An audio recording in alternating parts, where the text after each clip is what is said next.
Bonjour à vous, c'est Josué et aujourd'hui nous allons parler des guérisons divines spécifiques.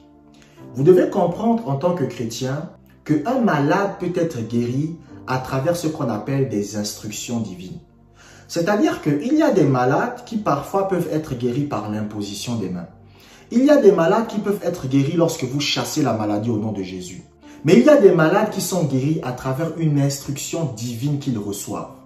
Vous savez, il y avait une dame qui était malade un jour. Elle est venue devant un homme de Dieu. Et lorsqu'elle arrive devant l'homme de Dieu, elle dit à l'homme de Dieu que le problème que j'ai, c'est que j'ai des boutons partout, sur tout le corps. J'ai frotté des crèmes, j'ai tout frotté, ça ne part pas. Lorsque je suis allé chez le médecin, les médecins m'ont dit que c'est incurable. Je ne sais plus quoi faire, comment faire. Et l'homme de Dieu va lui dire que, écoute, si tu veux être guéri, pardonne à ta belle-mère. Parce que sa belle-mère lui avait fait des mauvaises choses. Sa belle-mère s'était mal comportée avec elle. Et l'homme de Dieu lui dit que pardonne ta belle-mère. Si tu pardonnes ta belle-mère, tu es guéri. La dame a dit, je ne pardonne pas ma belle-mère. Jamais. Ce que ma belle-mère m'a fait, tu ne sais pas ce que ma belle-mère m'a fait, homme de Dieu. Je ne peux pas pardonner ma belle-mère. Et rappelez-vous, je vous ai dit que le pardon, c'est quoi? Le pardon, c'est décider de ne plus se venger. C'est décider de ne pas faire du mal. Les gens pensent que le pardon, c'est avoir des émotions positives. Non. Le pardon, c'est décider de ne pas se venger. C'est décider de laisser la personne, de ne pas nuire à la vie de la personne.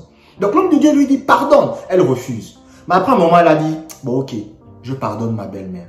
Quand elle a pardonné sa belle-mère, une semaine après, tous les boutons qui étaient dans son corps avaient disparu. Donc elle a été guérie. Mais elle a été guérie comment? À travers une instruction divine. Donc parfois, lorsque quelqu'un veut obtenir la guérison de son corps, Dieu va lui donner ce qu'on appelle une instruction. C'est-à-dire que la personne va venir, la personne va dire, Seigneur, je veux être guéri. Seigneur, qu'est-ce que je dois faire pour être guéri? Le Seigneur va lui dire que bon, ok, tu veux être guéri. Va derrière la maison. Prends la terre là. Frotte ça sur ton bras et tu seras guéri. La personne dit, ok. La personne part. La personne prend la terre. La personne frotte sur son bras et la personne est guérie. Vous savez, moi je connais une maman qui était très malade. Une maman que je connais personnellement. Elle était très malade. Elle a prié Dieu pour sa guérison. Dieu lui a dit, va en forêt, prends telle herbe, telle herbe, telle herbe, telle herbe, telle herbe, mélange et bois ça. Elle est partie en forêt. Elle a pris l'herbe, l'herbe là, l'herbe là, l'herbe là. Une vieille maman de 60 ans. Elle a pris l'herbe là, l'herbe là, l'herbe là, l'herbe là. Elle a mélangé, elle a bu. Elle a été totalement guérie. Donc c'était une instruction du Saint-Esprit. Mais comment le Saint-Esprit l'a guérie? En lui donnant des instructions divines. Lisons 2 Rois chapitre 5 verset 10. 2 Rois chapitre 5 verset 10. Élisée lui fit dire par un messager, va et lave-toi 7 fois dans le Jourdain. Ta chair deviendra saine et tu seras pur. Lorsque vous lisez ce passage biblique vous parle d'un soldat syrien qu'on appelait Naaman. Et ce soldat syrien-là désirait être guéri. Qu'est-ce qu'il va faire? Il va aller chez Élisée. Et Élisée va lui dire que, écoute, si tu veux être guéri, va dans le Jourdain. Plonge-toi 7 fois dans le Jourdain et tu seras guéri. Donc c'était une instruction divine. Est-ce que l'eau du Jourdain guérit? Il y a des gens qui sont allés en Israël, qui se sont baignés dans le Jourdain, ils n'ont pas été guéris. Non! Ce qui a fait en sorte qu'ils guérissent, c'est à cause de l'instruction. Donc l'homme de Dieu lui a dit quoi? Que, écoute, tu veux être guéri, il n'y a pas de problème. Suis mon instruction. Va dans le Jourdain. Plonge-toi 7 fois. Pas 2 fois, pas 3 fois, pas 4 fois. Non. Plonge-toi 7 fois dans le Jourdain. Et lorsque tu vas te plonger 7 fois dans le Jourdain, ce qui va se passer, c'est que tu seras guéri. Et ce soldat syrien souffrait de la lèpre. Au début, il ne voudra pas obéir. Il va dire que non, moi je refuse d'obéir. Ça, c'est quel genre d'instruction? Mais quand il va obéir à l'instruction, il sera totalement guéri. Il y a des malades qui peuvent être guéris par ce qu'on appelle l'instruction divine. Vous savez, un jour, j'ai lu un livre de Kenneth Hagin dans le domaine de la guérison.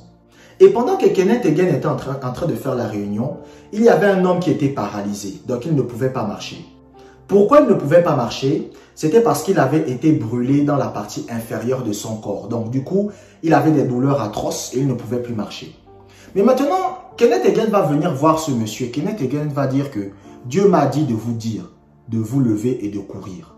Et le monsieur va se lever et il va commencer à courir. Et au moment où il va commencer à courir, ce monsieur va être totalement guéri.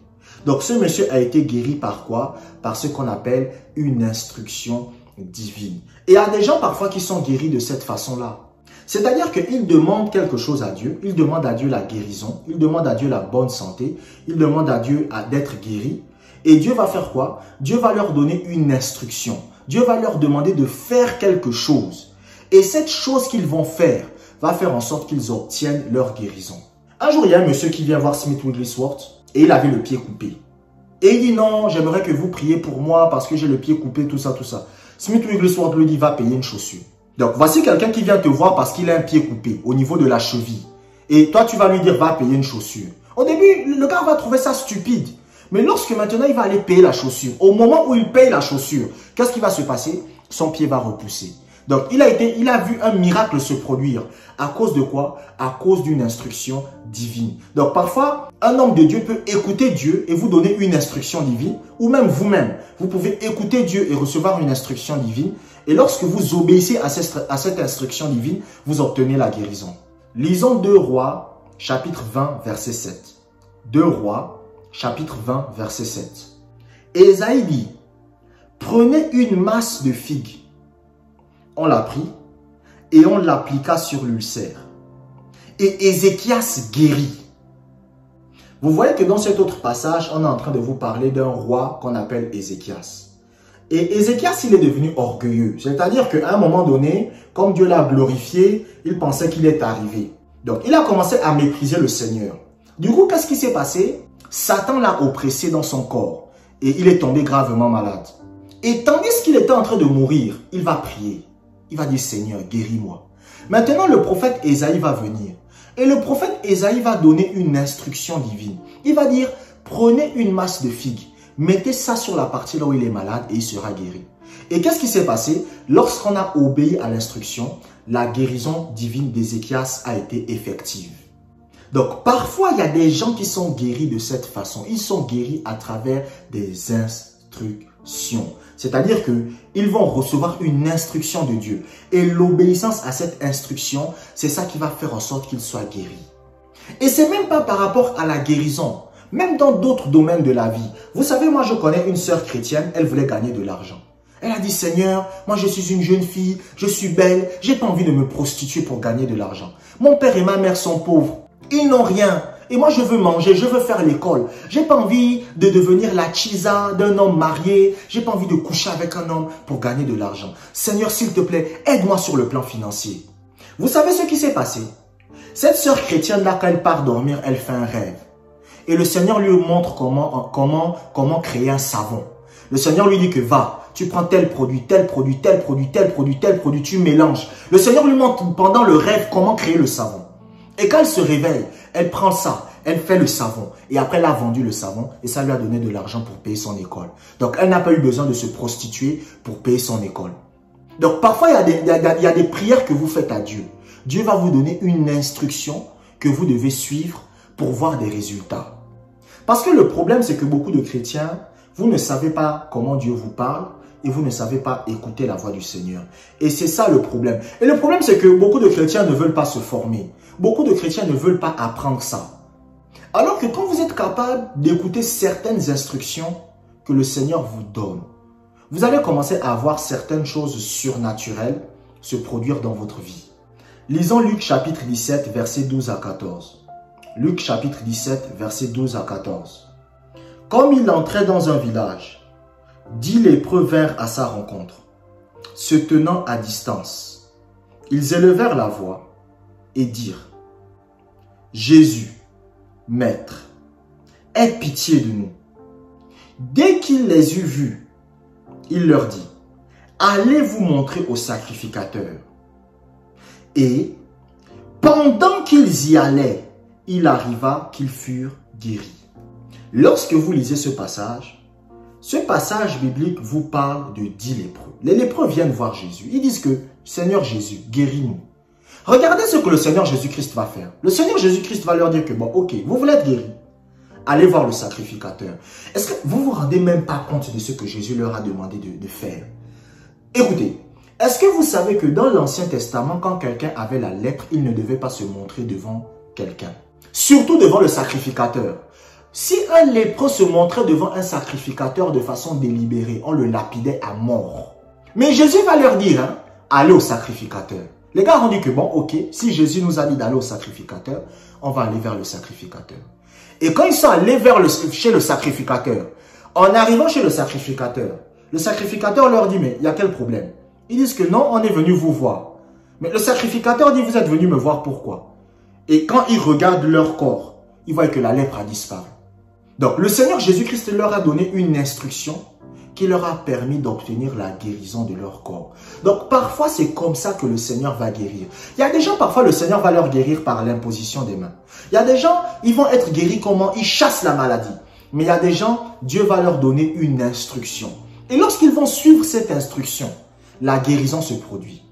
Il y a un homme de Dieu, un jour, il remarquait qu'il était tout le temps malade, il avait des problèmes de santé. Et il a prié le Seigneur. Il a dit, Seigneur, je ne comprends pas, j'ai des problèmes de santé, ça ne va pas. Le Seigneur lui a dit, fais du sport. Le Seigneur lui a dit, fais du sport. Commence à faire le sport. Le gars a dit, ah, ça, c'est pas Dieu qui me parle. Il est revenu devant le Saint-Esprit, il dit encore, Seigneur, mais dis-moi, qu'est-ce que je dois faire pour être guéri? Le Seigneur lui dit, fais le sport. Et quand il a commencé à faire le sport, la maladie est partie. Donc, parfois, c'est ça. Le Seigneur va vous donner une instruction qui permet d'obtenir la guérison du corps. C'est comme ça que certaines choses se font. Le Seigneur va vous donner une instruction. C'est ça qui s'est passé avec Moïse et le peuple d'Israël. Quand on parle des serpents brûlants, le peuple d'Israël était malade. Le peuple d'Israël avait des problèmes. Moïse est venu prier Dieu. Qu'est-ce que Dieu lui a dit? Dieu lui a dit que prends un serpent d'airain et élève-le. Et toutes les personnes qui vont regarder le serpent d'airain seront guéries. C'était une instruction. Donc il y a des gens parfois qui vont être guéris comme ça. Il y a des chrétiens qui seront guéris de cette façon. C'est-à-dire qu'ils vont dire que Seigneur, qu'est-ce que je dois faire pour être guéri? Qu'est-ce que je dois faire pour être en bonne santé? Et le Seigneur va leur dire, si tu veux être guéri, fais ça. Si tu veux être en bonne santé, fais ça. Si tu veux que ton corps obtienne la santé divine, fais ça. Et lorsque la personne fait ce que Dieu lui a demandé de faire, la guérison se produit. Je vous remercie d'avoir écouté ce message jusqu'à la fin. Si vous êtes édifié par mes enseignements, vous pouvez faire un don à travers les liens qui se trouvent dans la description. Prenez soin de vous, abonnez-vous pour des prochaines vidéos et que la grâce du Seigneur soit avec vous.